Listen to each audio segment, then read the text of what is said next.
कर्म भी। भगवान की कथा श्री सूत जी महाराज ने कहते हैं श्रवण कराई है। शौनक आदि 88,000 ऋषियों को ऋषि एकत्रित हुए हैं। कहा नैमिषारण्य तीर्थ में एकत्रित हुए। क्यों एकत्रित हुए? कहते एकदा नैमिषारण्य ऋषि है शौनक आदि है। क्यों एकत्रित हुए? कहते संसार के जो कष्ट है, कष्टों को दूर करने के लिए 88,000 ऋषि मुनि एकत्रित हुए हैं। विचार कर रहे हैं कि जब कलयुग अपनी चरम सीमा पे होगा, कलयुग जैसे जैसे बढ़ता जाएगा वैसे वैसे पापाचार, अनाचार, दुराचार बढ़ते रहेगा। होगा इसका परिणाम क्या? इसका परिणाम जीवन में दुख होगा। व्यक्ति कभी सुखी नहीं होगा। क्यों? क्योंकि दृष्टि उस ओर होगी जो नहीं है। और कथा यही सिखाती है जो नहीं है वहां दृष्टि न हो। दृष्टि कहाँ हो व्यक्ति की? कहते हैं जो भगवान ने दिया है उस ओर दृष्टि हो। और तब जीवन से हृदय से धन्यवाद का भाव निकलेगा कि हे प्रभु आपकी कृपा से सब कुछ है, आनंद है जीवन में। कथा प्रारंभ हुई। ऋषि ने जब चिंतन किया, भविष्य दृष्टा है ऋषि, भविष्य का दर्शन करने के बाद ऋषियों ने देखा कि सारा जीव दुखी है, कोई सुखी नहीं मिला, सारा संसार दुखी है। जैसे पच्यन्ते पाप कर्म भी, अपने पाप कर्म के कारण, जीवन में यही पाप कर्म है, हरि विमुख होना ही पाप है। भगवान से विमुख होने के कारण जीव पापी बनता जा रहा है। जीवन में अपने आप बुराई आने लगती है। जब हम भगवान से जितने दूर होते हैं उतने उतने जीवन में बुराई अपने आप आती है। किसी को आमंत्रण देना नहीं होता और बुराई आने के कारण पाप बढ़ने लगता है और पाप बढ़ने के कारण जीवन में दुख मिलता है। तो करना क्या है? हृदय से हरि का बना जाए, हृदय से भगवान का दास बना जाए, दासो हम का भाव आ जाए कि हे भगवान हम आपके दास हैं। ये हृदय में ये भाव दृढ़ होने लगे, भगवान की कथा प्रारंभ हो जाती है। अब ऋषियों ने चिंतन किया। क्या चिंतन किया? घोर कलयुग है, सभी दुखी होंगे, तो केनोपायेन चैतेषां दुख नाशो भवे ध्रुव। कैसे दुख दूर होगा? कैसे दुख? कहते ध्रुव, हमेशा के लिए दुख चला जाए। टेम्पररी इलाज नहीं, परमानेंट कोई इलाज हो जिससे सुख मिले। और आपस में चिंतन कर रहे हैं, विचार कर रहे हैं ऋषि में। कोई उपाय नहीं मिला तो गुरुजी के पास गए। कौन गुरुजी? श्री सूत जी महाराज। सूत जी महाराज के पास गए और जाकर के दंडवत प्रणाम किया। हमारी परंपरा। सूत जी महाराज को प्रणाम करके, नमस्कार करके कहा कि प्रभु कैसे दुख दूर होगा? क्या कभी कलयुग के जीव सुखी हो पाएंगे? तो सूत जी महाराज ने कहा भैया देखो, सुख तब मिलेगा जब जीव भगवानमुखी होगा, भगवान की ओर अपना मुख रखे, मतलब हमेशा ध्यान भगवान के चरणों में लगा रहे। कहते हैं जो कल्याण चाहता है, संत कहते हैं दो बात हमेशा स्मरण रहे। दो बातन को भूल मत, जो चाहे कल्याण नारायण, एक मृत्यु को दूजे श्री भगवान। एक मृत्यु याद रहे कि शरीर छूटेगा और हम भगवान के पास जाएं, ऐसे कर्म करते चले। तो दोनों याद रहे, एक तो मृत्यु याद रहे, एक भगवान याद रहे, तब जीव सुखी हो जाएगा। क्योंकि किसी से कोई आशा नहीं, और हमेशा आशा किसे? आशा एक राम जी से, और दूसरी आशा छोड़ दे, दूसरी आशा रहेगी नहीं, केवल एक आशा, भगवान की आशा। और प्राप्ति का क्या कहते? प्राप्त किसे करना? तो भगवान को प्राप्त। अब ऋषि एकदम आनंद में है, पूछ रहे हैं महाराज क्या किया जाए? कोई सरल उपाय है? भगवान को स्मरण करने का सरल उपाय क्या है? कहा भैया सत्यनारायण व्रत ही सरल है, इसी विधा भगवान की सेवा हो जाती है। भगवान की कथा के माध्यम से जो मन है भगवान में लगने लगता है। और तीसरी बात क्या? तो कहते हैं तीसरी बात ये कि भगवान की, व्यक्ति की दृष्टि भगवान की ओर हो जाती है। ज्ञान व्यापी जो मस्जिद है, देखो नंदी बाबा प्रतीक्षा में है कि भोले बाबा बाहर निकले, और बड़े सुखद समाचार मिला कि वहां नंदी बाबा भोले बाबा मिल गए, है ना? कितने हृदय में अनुभूति। तो हमेशा आप जब मंदिर में जाइए तो नंदी हमेशा भगवान की ओर मुख करके बैठे रहते हैं, है ना? क्यों? नंदी कौन? तो कहते हैं नंदी धर्म है भैया, है ना? और धर्म किस ओर हो? तो भगवान की ओर, यही धर्म है।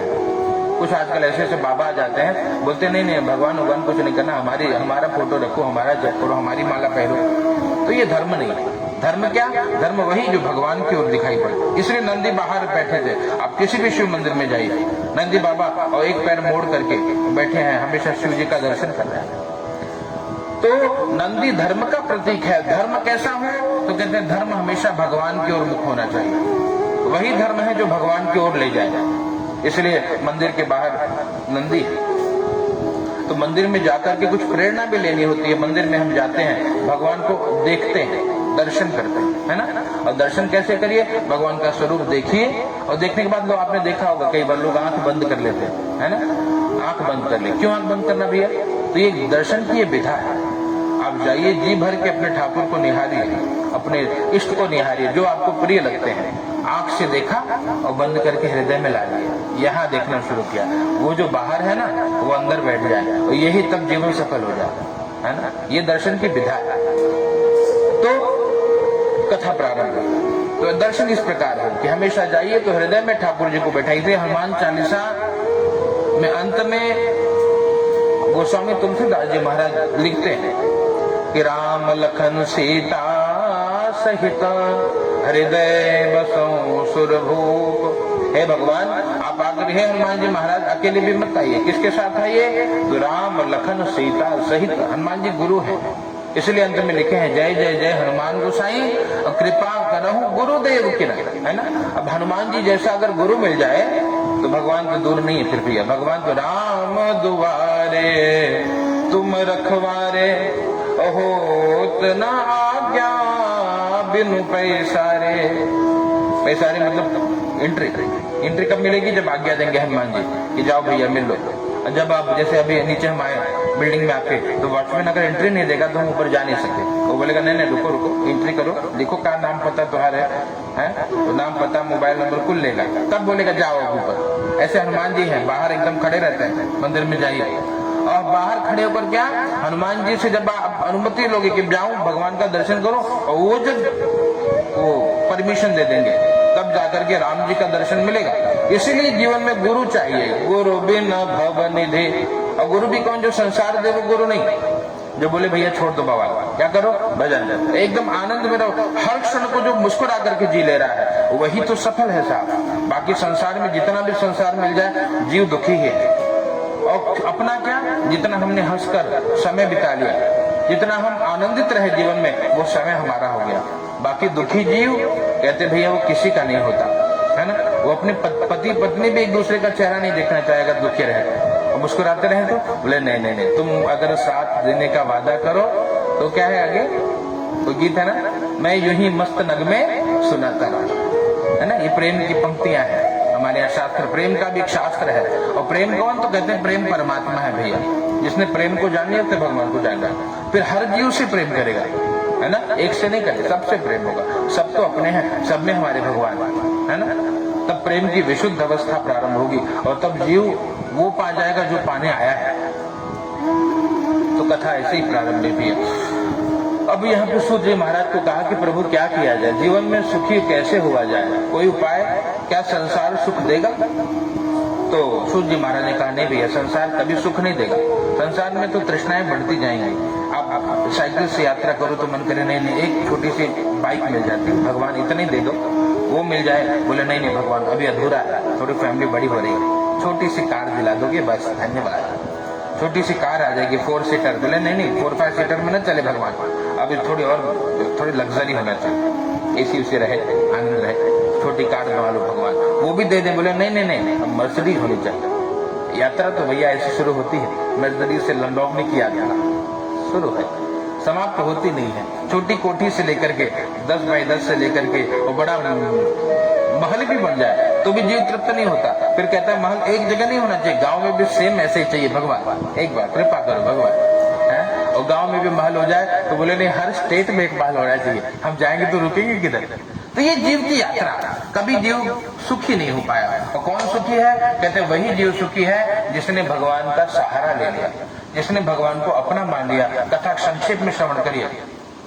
अथ प्रथमोत्सव, तो पहले अध्याय की ये कथा कि जब सबको दुखी देखा, यहाँ पर नारद जी, एक तो सूर्य महाराज को पूछा ऋषियों ने कि प्रभु कैसे दुख दूर होगा? कहा भैया दुख कैसे दूर होगा कि एकदा नारदो योगी परानुग्रह कांक्षया पर्यटन विविधान लोकान, और मर्त्यलोकमुपागतो।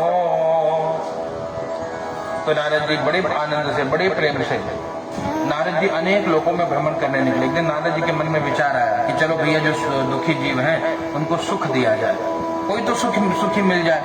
नारद जी सुख प्राप्त कराने के लिए अनेक लोगों में घूमने निकले, है ना। और अनेक लोगों में घूमने के बाद यहाँ मृत्यु लोक में, मृत्यु लोके जना सर्वे नाना क्लेश समन्विता।